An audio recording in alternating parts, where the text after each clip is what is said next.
నమస్కారం. ధర్మ సందేహాలు కార్యక్రమానికి స్వాగతం. ధర్మో రక్షతి రక్షితః. ధర్మాన్ని రక్షిస్తే ఆ ధర్మం మనని రక్షిస్తుంది. మన భారతీయ సంస్కృతి సంప్రదాయాలు ఆచార వ్యవహారాలకి అనుగుణంగా ఒక్కో ప్రాంతం వాళ్ళు కొన్ని రకాల ధర్మాలని ఆచరిస్తూ ఉంటారు.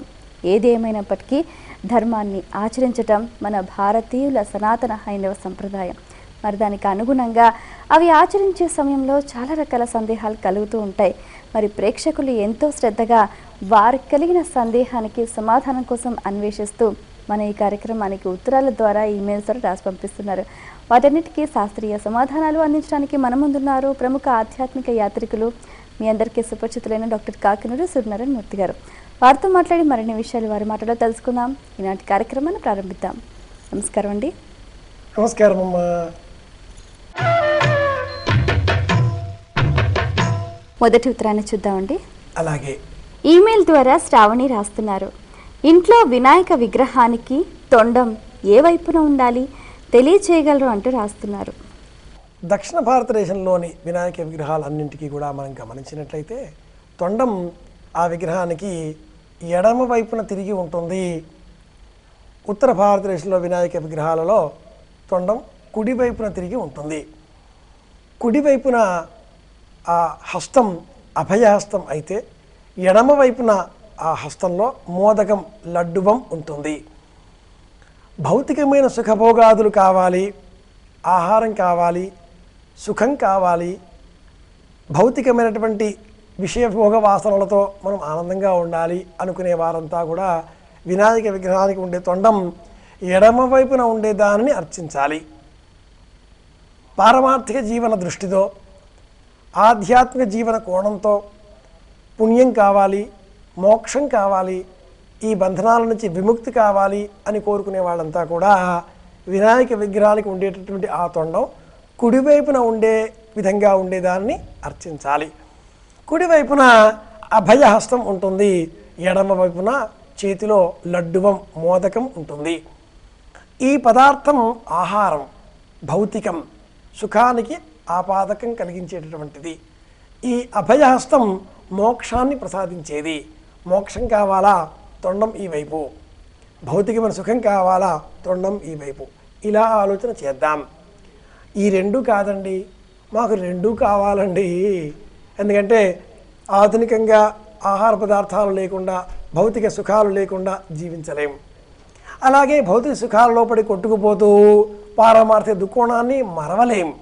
కాబట్టి మాకు ఎత్ర చోభయం తత్ర నోభయం రెండూ కావాలి అనుకుంటే అలాంటి వాళ్ళు తొండం ఇలా పైకి చుట్టుకునే విధంగా ఉండే వినాయక విగ్రహాన్ని అర్చిద్దాం. ఏ వైపున ఉన్నా కూడా గకార పూర్వ రూపం, అకారో మధ్యమ రూపం, అనుస్వరశ్యాంతి రూపం, బిందురుత్తర రూపం, నాదసంధానకం సగుంహిత సంధి అంటుంది ఉపనిషత్తు గణపతి రూపాన్ని వర్ణిస్తూ. గం అనే అక్షరంలోనే గణపతి ఉంటాడు. తొండం కుడి ఎడమన విగ్రహం. ఇది అర్చామూర్తి, నిగ్రహం కోసమే విగ్రహం. అంతకంటే మించి గణపతిని మనలో ఊహించుకోగలగాలి. మెదుడు నుంచి ఒక వెన్నుపూస వెనక వేలాడుతూ ఉంటుంది. ఆ చివరి భాగం ఇలా తెరుచుకుని ఉంటుంది. టంటకిల్స్ అంటాం ఆంగ్లంలో. గ అనబడే అక్షరంలో ఉంటుంది. గణపతి లోపల ఉన్నాడు. తొండం కుడియా ఎడమా? ఇలా ఆలోచన చేద్దాం. సంక్షిప్తంగా సమాధానం మట్టుకు మోక్షం కావాలి తొండం కుడివైపుకి, ఇంటిల్లిపాది సుఖంగా ఉండాలి, ధనం కావాలి, సంపద కావాలి, సంతోషం కావాలి తొండం ఎడమవైపుకి. మరి ఉత్తరం చూద్దామండి. ఈమెయిల్ ద్వారా తరుణ్ శర్మ రాస్తున్నారు. శ్రీచక్రం ఇంట్లో ఉంటే ఎలాంటి నియమాలు పాటించాలి తెలియచేయగలరు అంటూ రాస్తున్నారు. ఈనాటి కాలంలో శ్రీచక్రాన్ని అనేకులు ఇండ్లలో ఉంచి అర్చన చేస్తున్నారు. ఆధునిక గురువులు, ఆధ్యాత్మికవేత్తలు అనేకులు కూడా అందరికీ శ్రీచక్రాన్ని దీక్షగా ఇచ్చేస్తున్నారు. మీరు అర్చించండి, శ్రీచక్రాన్ని అర్చించండి, మీ ఇంట్లో బంగారం వర్షం కురుస్తుంది, బంగారు నాణాలు ఇంట్లో కురుస్తాయి. ఇలా నమ్మకూడదు. శ్రీచక్రం ఎంత గోప్యమైనది అంటే ఇది గుహ్యం పరమంలోకే సర్వరక్షాకరముణాన్ అంటూ స్తోత్రం చేయాలి. గోప్యాది గోప్య గోప్త్రీత్వం ఇలా చెబితే ఎన్నో ఉన్నాయి దాని గురించి. కామకళా విలాసం అనే గ్రంథం మనకు శ్రీచక్రం గురించి చాలా విశేషంగా తెలియజేస్తుంది. బిందు త్రికోణ వసుకోర దశారజుగ్మం, ఇది శ్రీచక్ర స్వరూపం. సౌందర్య లహరిలో 45వ శ్లోకం, 15వ శ్లోకం, ఈ రెండు కూడా మనకు శ్రీచక్రం అంటే ఏంటో తెలియజేస్తాయి. 4 కోణాలు ఒకవైపు, 5 కోణాలు ఒకవైపు వెరసి ఈ 9 కోణాలు ఊర్ధ్వ అధోముఖాలలో కలిసి 96 కోణాలలో మనకు దర్శనమిస్తే అది శ్రీచక్రం అవుతుంది. కామేశ్వరుడు, కామేశ్వరి ఆ బిందులో సంచారం చేస్తూ ఉంటారు అని వ్యాఖ్యానం చేస్తారు పెద్దలు. ఈ శ్రీచక్రం మన ఇంట్లో పెట్టుకుంటే ఎలాంటి నియమాలు పాటించాలి అంటే, మన ఇంటికి 230 వాల్ట్ల విద్యుత్తు చాలు. అమ్మవారిని లలితా సహస్రనామావళిని అర్చన చేసి సంతృప్తి పరిస్తే చాలు. శ్రీచక్రము జంక్షన్ వంటిది. 5000 వాల్టులతో కూడుకున్నటువంటి అది అంతటి విద్యుత్ ప్రసారాన్ని కలగజేసేటటువంటి శక్తివంతమైన దానిని ఇంట్లో పెట్టుకున్నప్పుడు అంతటి నియమాలను మనం పాటించాలి. స్త్రీలు మాసిక నియమంలో ఉన్నప్పుడు దూరం ఉండాలి, ఇంట్లో ఏ విషయాన్ని తాకకూడదు.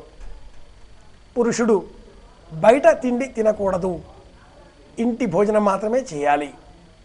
కుటుంబంలోని వారు బయట నీటిని స్వీకరించకూడదు, ఇంటి నీటినే తాగాలి. ఎవరిని ఎక్కువగా తాకకూడదు, అబద్ధాలు ఆడకూడదు, సత్యవాక్యం పలకాలి, మితంగా ఆహారం తీసుకోవాలి, అధశ్చయనం చేయాలి. శృంగారపరమైన ఆలోచన భావనలలో కూడా శాస్త్రబద్ధమైనటువంటి ధర్మాలనే పాటించాలి.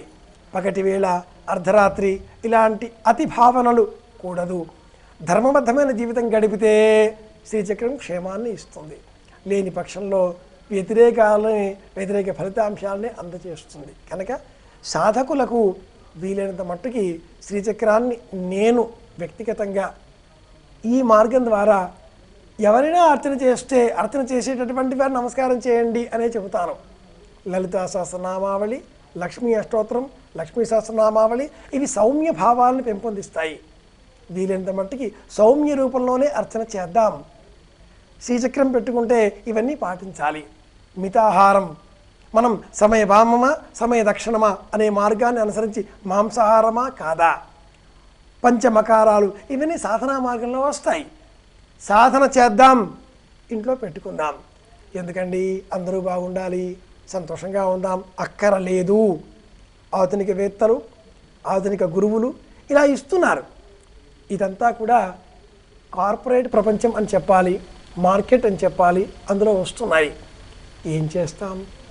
నియమాలు మాత్రం ఇలా ఉంటాయి, పాటిస్తే క్షేమమే, లేని పక్షంలో నమస్కారం చేద్దాం. మరి ఉత్తరం చూద్దామండి. ఈమెయిల్ ద్వారా నరసింహులు రాస్తున్నారు. గడపపై తుమ్మితే కొన్ని నీళ్లు పోయాలంటారు, ఎందుకు తెలియచేయగలరు అంటూ రాస్తున్నారు. లక్ష్మీ స్వరూపం కడప. సూర్యోదయ సూర్యాస్తమయ కాలాలలో ఈ గడపకు సంబంధించి కొన్ని నియమాలను వేదధర్మం సూచిస్తుంది. పూర్వం దేవతలు, రాక్షసులు యుద్ధం చేశారు. ఆ యుద్ధంలో పాపం వచ్చింది. దేవతలు స్నానం చేశారు, ఆ పాపాన్ని విడిచిపెట్టి వెళ్ళిపోయారు. ఆ పాపాలు నీళ్ళల్లో ఉన్నాయి, నీళ్లు ఆవిరి అయ్యాయి. ఆ పాపాలు సూర్యనారాయణమూర్తి దగ్గరికి పోయాయి. ఆయన వాటిని ఇక్కడికి ఎందుకు వచ్చారు అంటూ అడిగాడు. కిందికి వెళ్ళండి అన్నాడు. ఎక్కడికి వెళ్ళాలి అని అడిగితే, ఎవరైతే అర్థం తెలవకుండా మాట్లాడతారో వాళ్ళని ఆశ్రయించండి, ఎవరైతే ఊరికే వసపిట్టలాగా వాడుతూ ఉంటారో వాళ్ళని ఆశ్రయించండి, అన్నకు కాకుండా ఎవడైనా తమ్ముడు పెళ్లి చేసుకుంటే వాడిని ఆశ్రయించండి, అక్కయ్యలకి చెల్లెళ్ళకి పెళ్లి చేయకుండా ఎవడైనా మగ పిల్లవాడు పెళ్లి చేసుకుంటే వాడిని ఆశ్రయించండి, ఎవరైనా హోమం చేసే సమయంలో స్వాహ అన్న శబ్దం లేనప్పుడు అందులో ఏవైనా వేస్తుంటారో అలాంటి వాళ్ళని ఆశ్రయించండి, గోవుని ఎవరైతే హింసిస్తారో అలాంటి వాళ్ళని ఆశ్రయించండి, తులసిని ఎవరైతే హింసిస్తారో అలాంటి వాళ్ళని ఆశ్రయించండి. ఇలా నియమాలు చెబుతూ గడప సాయంత్రం వేళన, ఉదయం వేళన కడప పైన ఎవరైతే కూర్చుంటారో, కడప పైన తలపెట్టి నిద్రపోతారో వాళ్ళని ఆశ్రయించండి అన్నాడు. తుమ్మడం ఆయుర్దాయానికి ప్రతీక. తుమ్మే సమయంలో మన ఊపిరి నిమిషానికి 72 సార్లు కొట్టుకునేటటువంటిది అక్కడ 1 నిమిషం పాటు ఆగిపోతుంది. అలా తుమ్మడానికి మనం ప్రయత్నం చేసేటప్పుడు మన గుండె కొట్టుకునే వేగం మందగిస్తుంది. లక్ష్మీప్రదమైన ఈ గుమ్మం గడప పైన మనం నిలుచుని తుమ్ముతున్నాం. హిరణ్యకశ్యపుడి ఊపిరి ఈ గడప పైననే తీయబడింది. ఇంట్లోనూ బయట కాకుండా, ఉదయం సాయంత్రము కాకుండా, ఏ ఆయుధంతోనూ కాకుండా నాకు మరణం కావాలి అని వాడెవడో కోరుకుంటే శ్రీమన్నారాయణమూర్తి తథాస్తు అన్నాడు. సంభంలో పుట్టాడు, ఆ గడప పైన కూర్చున్నాడు, వాడిని పట్టుకున్నాడు, తొడల పైన వేశాడు, ఊపిరి తీశాడు. గడప పైన ఇలా మనం ఉండి మన గుండె కొట్టుకునే వేగంలో తేడా వచ్చినప్పుడు మనం మళ్ళీ బ్రతికి ఉండాలి. కనుక నీటిలోనే ఔషధం, నీరు వైద్యుడు, ఆప ఇద్వా ఉపేషజీహి అంటుంది. కనుక అలా కడప పైన మనం తుమ్మినప్పుడు నీటిని తీసుకువచ్చి ఆ గుమ్మం పై భాగంలో కొట్టాలి, శాంతింపచేయాలి. అలాగే తుమ్మగానే చిరంజీవ చిరంజీవ అని ఎవరో పక్కన ఉండేవాళ్ళు వెంటనే చిరంజీవ అని అడుగుతారు. మీ పేరేమిటి అని అడుగుతారు. మనం పేరు చెప్పుకోవాలి. ఓహో, ఈ పేరుతో ఈ శరీరం పొందాం కాబట్టి ఇంకా చాలా కాలం బతికి ఉండాలి. పెద్దవాళ్ళు ప్రతిదాన్ని ఇందుకే సంప్రదాయం ఇలా చెప్పారు, శాస్త్రం ఇలా విధించింది. ఇందుకోసమే నీళ్లు. హిరణ్యకశ్యపుడి కథ గుర్తు చేసుకోవడం కోసం నీళ్లు. మరి ఉత్తరం చూద్దామండి. ఈమెయిల్ ద్వారా సుందరేశ్వర్ రాస్తున్నారు. భార్య లేనివారు పుణ్యకార్యాలకు అనర్హులా, తెలియచేయగలరు అంటూ రాస్తున్నారు. శాస్త్రంలో 4 ఆశ్రమాలు ఉన్నాయి. బ్రహ్మచర్యం, గృహస్థం, వానప్రస్థం, సన్యాసం. ఈ 4 ఆశ్రమాలలో బ్రహ్మచర్య ఆశ్రమం అలాగే సన్యాస ఆశ్రమం 1, 4 ఈ 2 కూడా 2, 3 ఆశ్రమాలపైన ఆధారపడి ఉంటాయి. విశేషించి 2వ ఆశ్రమం గృహస్థ ఆశ్రమం పైన ఈ 3 ఆశ్రమాలు ఆధారపడి ఉంటాయి. కొంతవరకు వానప్రస్థం కూడా. కనుక గృహస్థ ధర్మం చాలా గొప్పది. ఇల్లాలతో ఉంటాడు అతడు. గృహిణి, గృహస్థు, వాళ్ళు ఉండేది గృహము. ఎవరికైనా దురదృష్టవశాత్తు భార్యా వియోగం సంభవిస్తే మరణించిన పక్షంలో వారికి ధర్మకర్మ ఆచరణకు అర్హత ఉండదు. శాంతి కర్మలను ఆచరించుకోవచ్చు. పుణ్యకార్యాలు అన్నప్పుడు 1 ధర్మకర్మలు, 2వది శాంతి కర్మలు. ఇందులో నిత్యములైనవి శాంతి కర్మలను భార్య మరణించిన వాళ్ళు కూడా చేయవచ్చు. వ్రతాలు, నోములు, నియమాలు వంటివి. ధర్మకర్మలు అన్నప్పుడు యజ్ఞయాగాది క్రతువులు, వీటిని ఆచరించకూడదు. ఎందుకంటే అక్కడ ఉభయం, ఇద్దరూ కలిసి చేయవలసినవి. ధర్మేచ అర్థేచ కామేష త్రియైషా నాతిచరితవ్యా అంటూ మనం సంకల్పం చేశాం వివాహంలో. ధర్మ ప్రజా సంపత్తి అర్థం స్త్రియముద్వహే అని సంకల్పం చెప్పి వివాహం చేసుకున్నాం. ధర్మకర్మ ఆచరణలో ఆవిడతో కలిసి చేస్తాను అని చెప్పాం. ఆవిడ శరీరాన్ని ముందుగా వదిలిపెట్టింది. అలాంటప్పుడు మనకు ధర్మకర్మ ఆచరణలో అర్హత ఉండదు. శాంతి కర్మలు ఇవి కూడా పుణ్యాన్ని సముపార్జింపచేస్తాయి. వ్రతాలు, ఉపవాసాలు, నోములు, దీక్షలు ఇవి చేయవచ్చు. కనుక పుణ్యకర్మలలో 2 విధాలు. శాంతి కర్మలు చేసుకోవచ్చు. ఇష్టాపూర్త కర్మలు, ధర్మకర్మలని శాస్త్రం నిషేధించింది. మరి ఉత్తరం చూద్దామండి. ఈమెయిల్ ద్వారా ప్రసాద్ రాస్తున్నారు. మంత్రోపాసన చేయాలంటే ఏం చేయాలి, తెలియచేయగలరు అంటూ రాస్తున్నారు. నిజానికి శాస్త్రంలో నమంత్రమక్షరం నాస్తి, మంత్రం కానటువంటి అక్షరం లేదు. అక్షమాలికోపనిషత్తు అనే ఒక ఉపనిషత్తు ఉందండోయ్. అందులో ప్రతి అక్షరంలో ఉండేటటువంటి బీజాన్ని, గుణాన్ని విశ్లేషిస్తూ అక్షమాలికోపనిషత్తు ప్రతి అక్షరానికి కూడా ఒక దైవాన్ని, దైవ స్వరూపాన్ని ఎలాంటిదో వివరిస్తుంది. కనుక నమంత్రమక్షరం నాస్తి, అన్ని అక్షరాలు కూడా మంత్రాలే. మన స్వభావం ఏమిటి, మన గుణం ఏమిటి, మన జాతక చక్రం ఏమిటి, దైవం ఏ రూపంలో ఏ గుణంలో మనలకు అనుగ్రహం చూపుతుంది, ఇవన్నీ కూడా తెలిసినటువంటి గురువు మనకు ఏ మంత్రం ఉపదేశం చేస్తే క్షేమం కలుగుతుందో ఆ మంత్రాన్నే ఉపదేశం చేస్తాడు. ఈనాటి కాలంలో ఆధ్యాత్మిక గురువులు, సాధక గురువులు అనేకులు బోధక గురువులుగా, బాధక గురువులుగా కూడా చేరి అర్థవాదంతో అనేక రకాల మంత్రాలను మనకు ఉపదేశం చేస్తున్నారు. ఇవన్నీ కూడా ప్రయోజన రహితమైనటువంటివి, క్షేమం కలిగించేవి కావచ్చును కానీ తత్క్షణ ప్రయోజనం మట్టుకు కలిగించలేవు. వీటన్నింటికంటే కూడా శ్రేష్టమైనది, ఆర్షధర్మయుక్తమైనది ఏమిటి అంటే తండ్రి గారి మార్గం అనుసరించడం. తండ్రి ఏం చేశాడో మనం అదే చేయాలి. ఏతదను శాసనం ఏవముపాసితవ్యం అంటుంది వేదం.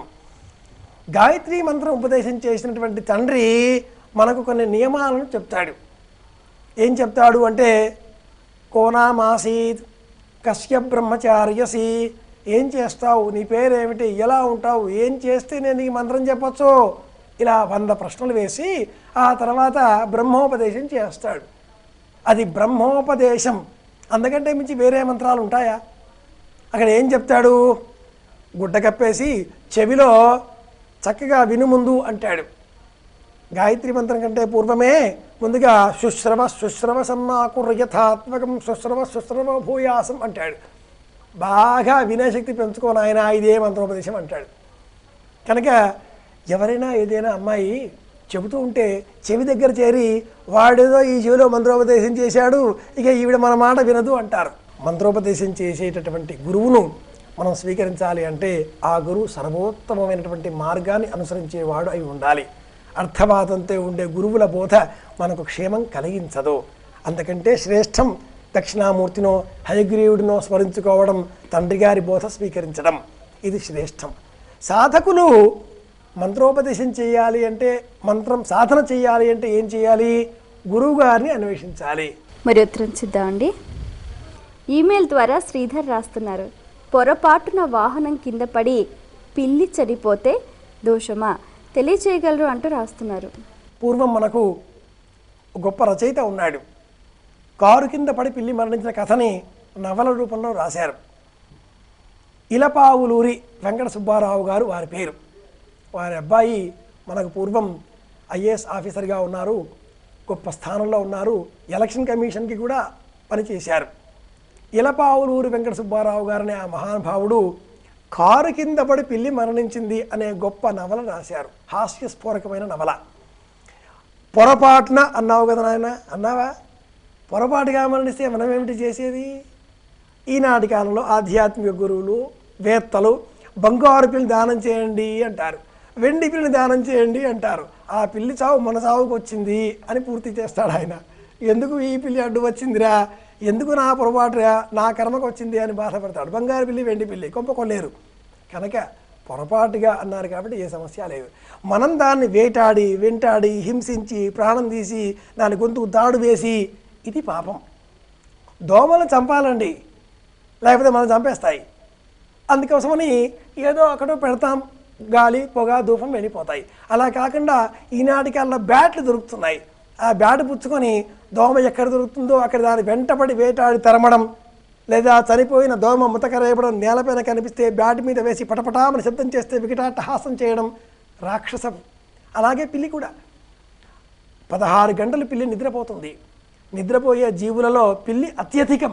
16 గంటలు 18 గంటలు పిల్లి కునుకు అంటారు. ఎప్పుడు నిద్రపోతూనే ఉంటుంది. అది ఆహారాన్వేషణ లేదా నిద్ర, ఇంకో పని చేయదు. పొరపాటున అది వచ్చి చనిపోతే ఏ పాపము లేదండి. వాడు మున్సిపాలిటీ వాళ్ళెవరు తీసుకుపోతారు, మనం స్నానం చేస్తే చాలు. అంత శరీరాన్ని దగ్గరగా చూసాం, ఆ వాసన భరించాం. కనుక స్నానం చేసి శైవ ధర్మాన్ని అవలంబించేటటువంటి వారు భస్మం పెట్టుకుంటే చాలు. వైష్ణవ ధర్మం అవలంబించేటటువంటి వారు తిరిగి తిరునామం ధరిస్తే చాలు. సాయంత్రం ఉపవాసం ఉండడం, దానాలు చేయడం ఇవేవి అవసరం లేదండి. స్నానం తక్షణం చేస్తే చాలు. చాలా సంతోషం అండి, మీ సమయాన్ని కేటాయించి మా ప్రేక్షకుల ధర్మ సందేహాలకు శాస్త్రీయ సమాధానాలు అందించినందుకు ధన్యవాదాలు. కృష్ణార్పణం. వీక్షించారు కదండి, ఇది ఇవాళ ధర్మ సందేహాలు కార్యక్రమం. మీకు కూడా ఏమైనా ఆధ్యాత్మిక ధర్మ సందేహాలు కలిగితే మా ఈ కార్యక్రమానికి మీ సందేహాల్ని క్లుప్తంగా, సూటిగా, స్పష్టంగా పోస్ట్ కార్డ్పై లేదా ఈమెయిల్స్ ద్వారా రాసి పంపించండి. మా చిరునామా ధర్మ సందేహాలు, కేర్ ఆఫ్ భక్తి TV, road number 92, Jubilee hills, Hyderabad 5,96,000. మా ఈమెయిల్ ఐడి bhakti@gmail.com. మరో కార్యక్రమంలో మీ సందేహాలు మా పండితుల సమాధానాలతో మళ్ళీ కలుసుకుందాం. అంతవరకు సెలవు. నమస్కారం.